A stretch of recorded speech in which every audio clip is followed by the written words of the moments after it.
So I found this really cool cut file online that was for free. I'll try and link it below if I can find it. It was on a scrapbooking website, and I really, really wanted to use this collection, the Heart Date collection by Crate Paper. I think it's so freaking cute.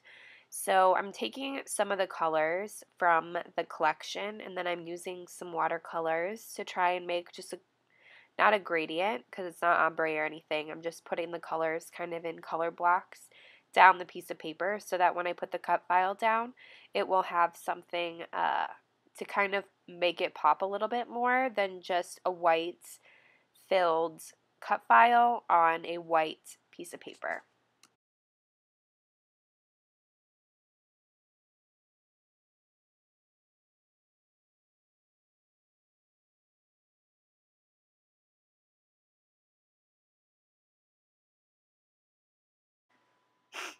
So once that was complete, I went ahead and took apart the cut file, made sure that the photo fit in between the O because that's kind of where I want all of the colors. I'm going through the 6x6 paper pad. I didn't think that the 12x12 was available from the site that I ended up ordering this from at the time. So I'm just using the 6x6, which is completely fine. I never get through a whole 12x12 paper pack. So I'm just trying to find colors that tie in the blue and tie in the pink because you could easily just pick all pink papers from this collection. So I put it behind the letter and then I trace it, and make sure you're tracing it from the front, unfortunately, because I know it's kind of annoying to have to erase all of the lines, but you're going to have to do that because if you flip it over, it won't fit. There's some shapes that works for, but there's some shapes like this that it doesn't, so don't waste your time and cut that out like this. I ended up using it on the E instead, and I'm erasing all of the lines that I ended up using, and then I'm going to go ahead and glue the back like so. I like to put the glue on the back and then lay the cut file down on the letter.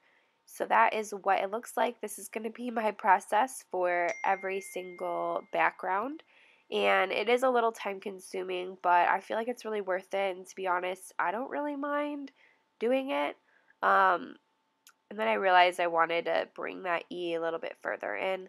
But yeah, so this is really all that I'm doing. Finding a piece of paper, gluing it on the back, and then try not to make any two pieces of paper right next to each other look similar. I try to spread out kind of more of the plain patterns next to the busy patterns. And I do this for every single letter.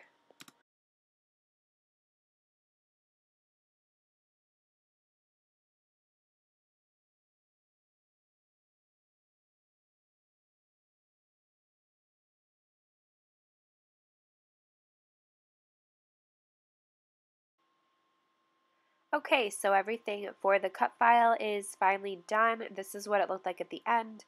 And now I just need to put my photo behind the O and cut that out.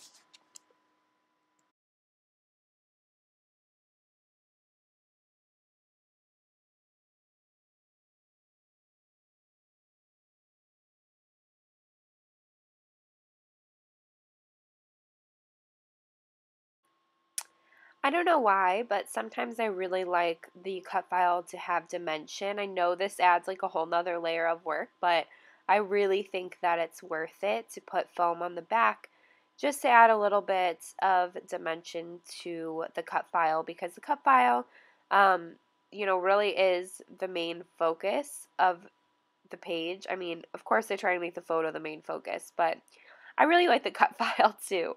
So I'm just propping up the whole cut file with foam. I got this foam from Walmart for 99 cents, and you can just cut it yourself. Unfortunately, there's no backing, so I have to glue the front and the back. I couldn't find the one with the adhesive on the back, but all I'm doing is cutting little pieces to match the letters. I don't really care what color it is because it's going to be behind and glued to the paper anyway.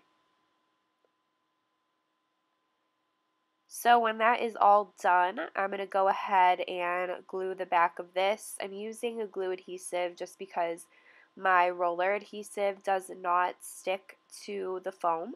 So that's fine. I'm just using the glue, and then I'm going to go ahead and glue this to the back of the piece of paper.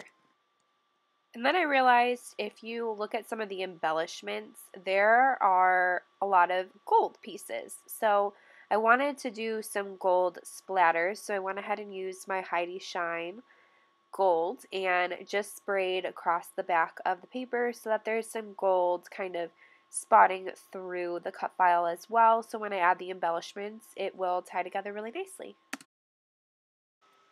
Okay, so then I'm going to go ahead and adhere that onto the piece of paper. I think that this looks great, but now it's time for the fun and easy part. I'm just going to go ahead and add some embellishments. So I have the chipboard, I have the sticker sheet, and then I have another like saying sticker sheet, even though almost every single one of them say Happy Valentine's Day, but it's all good. I wanted to tie in a little bit more gold, so I picked some of the gold embellishments and I added this heart little arrow. I felt like it kind of pointed to the picture to hopefully make you, draw your eye to the photo, which is really, the point of the page anyway. But this was really fun. Wanted to add some gold, some pink. It's fun when you're working with an actual collection, which I never buy collections. I just pretty much strictly stick to my kits because, they're put together to match anyway. So I just try and use that up versus buying any collections. But obviously today I'm using a collection and I just felt like the layout came together so easily. And I really, really, really love this layout. I think it ends up being one of my favorites that I've done in quite some time. So I hope that you guys really enjoyed this video. If you did, please give it a thumbs up and don't forget to subscribe to see more layouts in the future. And thanks for watching and have a wonderful day. Thanks.